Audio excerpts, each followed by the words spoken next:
Education is, of course, one of the keys to a happy and successful life. Unfortunately, in many areas around the world, there are significant barriers to education. There are estimates that about 48.5 million children between the ages of 6 and 15 are out of school in conflict zones, but there is an organization called Justice Rising that is looking to turn that around. So happy today to be joined by the co-founders, Cassandra and Edison Lee. Guys, thanks so much for coming in and joining us today. Great to have you here. Cassandra, you're actually from Saskatoon originally. You guys live in Saskatoon, or pardon me, in Los Angeles now. Maybe I'll start with you then, Cassandra. Talk a little bit about how does a girl from Saskatoon end up co-founding an organization like this, traveling around the world and making a real difference in Yeah. I first heard about what was going on in Congo specifically when I was about 10 years old. And again, my family's, been in Saskatoon for years. None of them really traveled too much overseas, but hearing what was going on in Congo with the rape statistics, and it's the worst place in the world to be a woman or a child, and how many child soldiers, and how this is kind of inevitable for so many young boys living in, rural areas in Congo. And it just broke me. I was like, we have to do something for these kids and to help them. And I don't know how I can help, but I've got to do something. So that started at a very young age and just was kind of on my mind for a long time. And when I graduated from school, it just became kind of the natural path to start heading overseas and going into war zones. And it's kind of grown from this passion and we have to do something to this organization where we're really starting to put legs to that vision. That's great. Edison, thank you for coming as well. Originally from Seattle, married the Saskatoon girl. Maybe talk a little bit the story of, first of all, how you folks met, the two of you met, and then the founding of Justice Rising. Yeah, so we originally met in Los Angeles at church, actually. And so our pastors kind of made the connection, and we started dating shortly thereafter that. And we both had a history and a background working overseas in Africa specifically. And so we kind of connected on that commonality. But Justice Rising started mostly kind of informally. We always talk about how we happened upon it a little bit, and we started it by accident. So Cassandra has been working overseas for close to 10 plus years now, I think, and predominantly in the Congo. And so we had projects going on, started the first school in 2010. I came on board a little bit later, and we made it a formal 501c3 nonprofit organization in the States back in 2015, I believe. And so that's kind of when I came on board, left my job in finance, and started full time. That's really amazing. I mean, so many people, obviously, anyone who hears this story, you think has a reaction and feels something when you hear these stories of what's happening in places like Eastern Congo.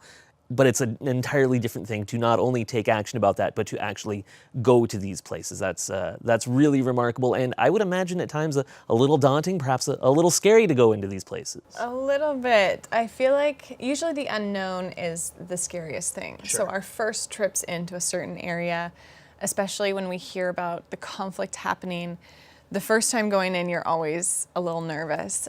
But after a while, you start to really make connections with the local people. And our passion and what kind of sets Justice Rising apart is we like to go into areas that no one else really does want to go. Even some of the locals in Congo will say, you shouldn't go into those areas. Like, do you know how dangerous they are?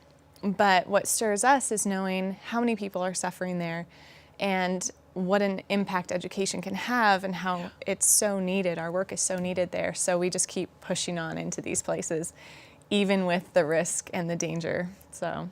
Maybe I'll get you to talk a little bit specifically about that, Edison, the change that you've seen since these schools first started in Congo. Have you seen progressions being made over the last few years? We've definitely seen a lot of incremental change over time. And oftentimes when we first get to a village, I think a lot of villagers are sometimes unsure about what our potential impact could be, especially when many villagers and people in the communities are often conditioned to think of nonprofit or non-governmental organizations in a certain light. Oftentimes they kind of come through and build their projects and move on. And we really have a high value for when we start working in an area, really immersing ourselves in the culture, really obtaining buy-in from the community leaders as well as the villagers, and really partnering on a true partnership level and not just having this attitude where we're going to come in, provide a service, and then leave. But really, we iterate on the design process together on coming up with grassroots solutions with the community members we serve. But yeah, over time, we've seen a lot of kids who've shifted their attitudes, especially in the areas that we work in. A lot of young boys who are taken into child soldiering, which is a big problem in some of these areas, very prevalent. And for young girls, they're taken as child brides or sex slaves. So that is a common thing that occurs in some of these rural areas. And just over time, we've seen a major shift in how people and how kids specifically think about these armed militias, where at first they might be very sympathetic to their causes, and over time they start to see through education alternatives that they have for their lives. That's outstanding. So making a real difference in Congo and now looking to expand that farther as well. Looking towards the Middle East, I understand now, Cassandra. Yes. So we hit 7 schools, just opened 7 schools in Congo this year, 1,400 students. And for a long time, we've been looking, okay, when is the right time to go into the Middle East?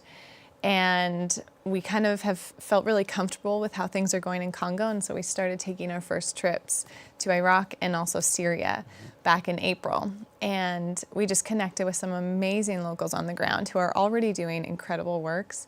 And they just really need people to come alongside them to support them in what they're doing with education. And in Syria, we have, one of our partners, he's like, I could have left, I should have left, probably. And he has 3 young kids, and he says, but I stayed because I feel called here. I feel called to help my people. And he's like, education is the best way to combat terrorism. And so it's really cool to be able to connect with such amazing people on the ground doing such great work. That's fantastic. I love the slogan that you guys have on the website, that we are incurable optimists. I think that's fantastic. That really sums it up quite well. You had a fundraiser recently in Saskatoon, which I understand was very successful, but of course it's an ongoing need. People might be watching this and hopefully thinking about ways they can help. What's the best way for someone to get more information and hopefully get involved with Justice Rising? Yeah, they can go to our website, justicerising.org.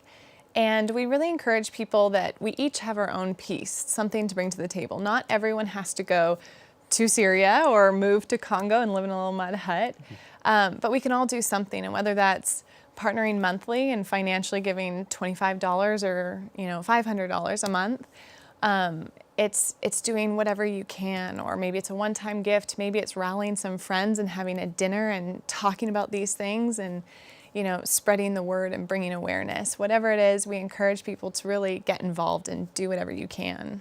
That's fantastic. Well, Cassandra and Edison, thank you so much for coming in today and for your truly amazing work. It is greatly appreciated, and your sacrifice is really incredible. Thanks for coming in, guys. Thanks for having us. That's great.